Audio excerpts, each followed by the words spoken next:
All right, Leos. The overall energy of this reading is the Six of Swords. So you are moving forward. You know, it may not feel like you are because this is pretty slow moving. It's moving away from rocky waters towards smoother, calmer waters, a much more peaceful place in your life. It's been work. You've been gathering up swords of truth and clarity in order to do that. So this is surrounding your entire reading. Up here in your highest energy, I have the Seven of Cups. There is confusion and love. You know, the Seven of Cups, look at all of them. They all have something in them. And so, you know, they're all like saying, well, pick me, pick me. But when you pick one of those cups, a lot of times it's later, like down the road, you find out, wait a minute, there's something else in that cup. That's not a sincere cup of love. Like this one has a snake, you know, this one has jewels. So there could be another interest with these partners that you pick in life, and relationships get confusing, and they don't work out usually when it's one of these Seven of Cups.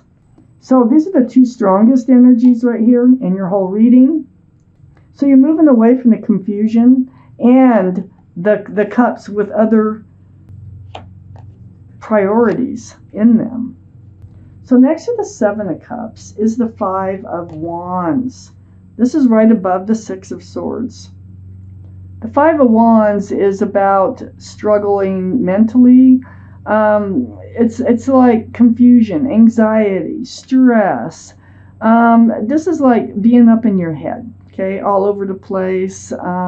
This is all part of the confusion of the Seven of Cups. There might have been, you know, you might have went through really some struggles in order to move yourself forward because it's right above the Six of Swords. I have the King of Wands next to the Five of Wands. The King of Wands is fire, so that's Aries, Leo, or Sagittarius. This is Leo's reading. And so this is your energy too. You're holding on to a staff of fresh starts and new beginnings with one hand, your other hand on your hip. All cards are male or female, by the way. So I feel like you're getting through this, you know, this confusion, because you are moving forward, but it hasn't been easy to get these mental struggles out of your mind. Sounds like someone's mowing their lawn out there, but this is your reading and I want you to have it, so I'm going to keep going.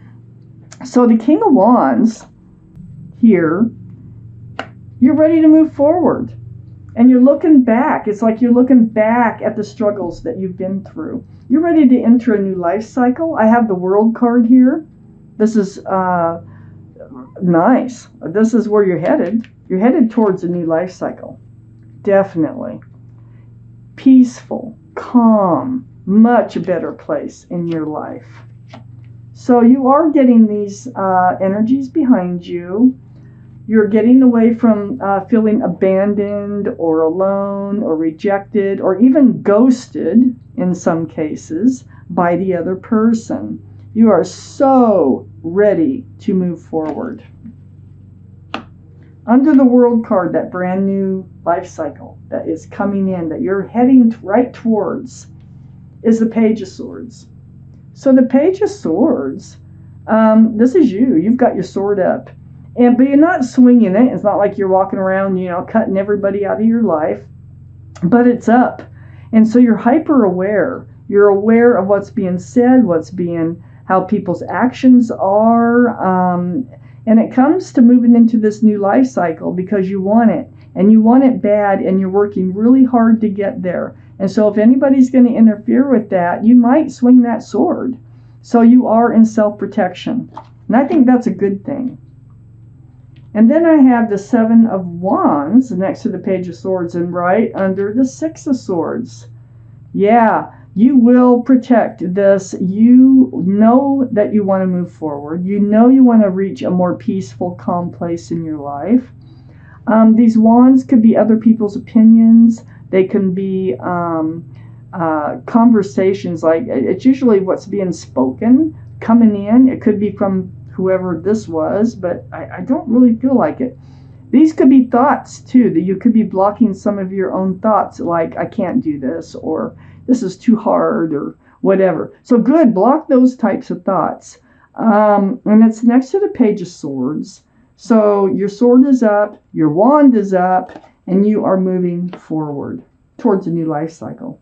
I have the 9 of Cups right next to the 7 of Wands, and right under this 5 of Pentacles. So the 9 of Cups, this can be a card of wishes coming true, but in this reading, it feels like you are actually blocking your love.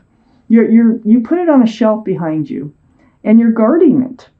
It's like, I'm not handing out my love until the right cup comes along, you know, and you've spent this time alone. You have spent time alone, and you are thinking about, just hanging on to those cups until you find a good reason to hand it out. So the right person must come along, and you will find, I have a feeling, I just got this feeling, the second part of the reading, I think because the 6 of Swords is surrounding your entire reading, when you reach the other side of that lake, where it's so peaceful and calm and quiet and just lovely, I think that's where you're going to be able to hand out your love. So let me see if the cards confirm what I'm feeling. Okay, so Leo, I have the Page of Cups. So the Page of Cups and the Page of Cups, let me show you these 3 cards right here on that top line. This is what they are. The Page of Cups, the 7 of Swords, and the 6 of Pentacles. Yeah, you were getting those cups all right. See the 7 of Cups in your highest energy? The Page of Cups is just another one of those cups. This is immature energy. That cup has something else in it. It's a fish, so Pisces may or may not be involved in this reading somewheres or strong in somebody's chart. So this is just like telling you, this is what you're leaving behind, okay? You're also leaving behind the 7 of Swords. That is deceitful energy. This is lying, stealing, cheating. It can be rumors. It can be just taking love, not giving. It can be any number of things, but it's deceitful. So you are leaving that energy behind.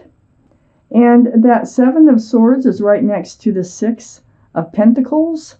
And this is being breadcrumbed. So you were being breadcrumbed in this past relationship. Moving across this lake, the overall energy, and getting to that more peaceful place in your life, that's going to feel so good once you get there. This is almost like begging for attention sometimes. This is only being fed breadcrumbs to keep the relationship barely alive. It throws your scales in life off balance. So, you were being breadcrumbed. So these are the things, if you're wondering, or starting to romanticize about your relationship, your past relationship, these cards are here to remind you of what was going on in your relationship, okay? I have the Sun, and the Sun pops out right between the Page of Cups and the 5 of Pentacles, that feeling of abandonment, that feeling of rejection, of being lonely, left alone, ghosted. And also right under the Page of Cups, another one of those 7 of Cups has something in it, that cup, and there's not enough room for love. Guess what? The Sun is like my favorite card in this whole deck. This is about fresh starts, new beginnings, with lots of love and lots of joy. This is where you're heading. This is what's on the other side of the lake that you are working so hard to get over there. And you're getting there by all that truth and clarity, all those swords that you're gathering up along the way. Lovely, lovely, lovely, lovely. So, next to the Sun, I have the 4 of Pentacles. So the 4 of Pentacles is under the 7 of Swords, which you were probably stuck in that type of relationship for a little while, and it weighed you down.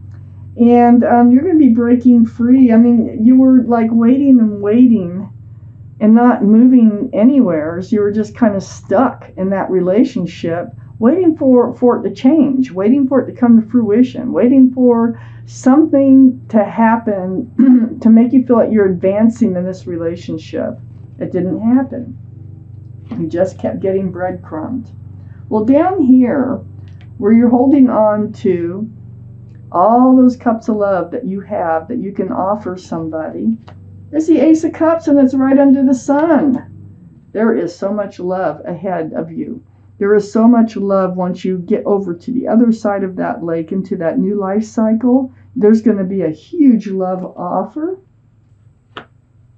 I have the Fool. And this is under, there's a couple issues going on here with the Four of Pentacles and the Ace of Cups. The Fool, this is the energy of like living on the edge, okay? Throwing caution to the wind, living day by day, living in the moment, enjoying every moment. It can be a lot of fun. So I think that in this past relationship that you're getting away from, you were living in the Fool's energy, just day by day. And maybe it was fun while you were with them, but it wasn't going anywheres.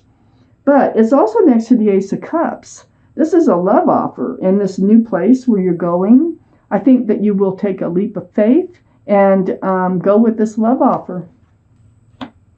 You have been through a spiritual lesson. I have the Judgment card here right next to the Fool and right under the Seven of Pentacles. So part of your spiritual lesson is don't live in the energy of the Fool, because you will find that it doesn't work. You know, you're going to get one of these cups again. So I think you learned your lesson. Your guardian angels and spirit guides have been blowing their horn down on you, and there you are, just awakening, like, I get it, I get it, I get it. And waiting and waiting and waiting for something to come to fruition here, and being stuck in a relationship and going nowhere, that's not the way to go either. So you've learned a lot, and it's been spiritual, so it's been very difficult to get through. Now over here, I have 3 extra cards. So first off, your reward. Now usually when you learn a spiritual lesson, you get a reward, okay, from the universe, because they're hard to get through. I have the Hierophant. This is the card for Taurus. So Taurus may be strong in your chart someplace, or someone else's around this reading. But the Hierophant is about traditional values, traditional morals. It's about security, stability. This is a very spiritual card that can be about marriage, commitment. This is going to be your reward. I have the Death card right next to the Nine of Wands. Now, the Death card is a card for Scorpio. So Scorpio could be strong in your chart or in someone else's around this reading. But this is about leaving the old behind and moving forward, like ringing out the new year, ringing out the old year, ringing in the new year. And so, you know, you had to reach your wit's end in order to get to this point of moving forward and ringing out that old year, ringing in this new year. It has been difficult. It's been a hard journey, but you are doing it. You're absolutely doing it, and there's a reward waiting for you on the other side of that lake. Now, Leos, I got cards here. This is, well, let me show you. The Law of Attraction cards by Esther and Jerry Hicks. This is about, there's a conglomerate of entities that Esther Hicks, she's a medium, that they can speak through her. And what it is it's like affirmations, or, you know, it kind of explains the way the universe works. Now, I don't know what card you're going to get, but it may or may not have anything to do with this reading. But let's find out. Jeez, there's so much traffic out there today. I can't believe it. So I'm just going to shuffle these. And we are going to pull out something the universe wants you to know. Something the universe wants Leos to know, please. That's what we want. Something the universe wants Leo to know. Okay, I'm going to cut these cards and take the bottom card. I'm going to cut right there. My every relationship can now feel better. Wow, my every relationship can now feel better. And that's the card. And on the back is actually what Abraham had said through Esther. By intending, as you are moving into a segment of relationships, to focus upon your points of harmony, to give your great attention not to what you are disagreeing about, but to the things you agree upon. That is the resolution in all relationships. For when you focus on what you do not like, by the law of attraction, you solicit more of what you do not want. So it's called intending. It's by intending. So you give your greatest attention to the things that you agree upon, not to what you don't agree upon. It's what you put out there in the universe that you attract. So this is your card from the universe, and I'm putting it right here. I'm also turning it around so that you can pause, frame, and read this anytime you want.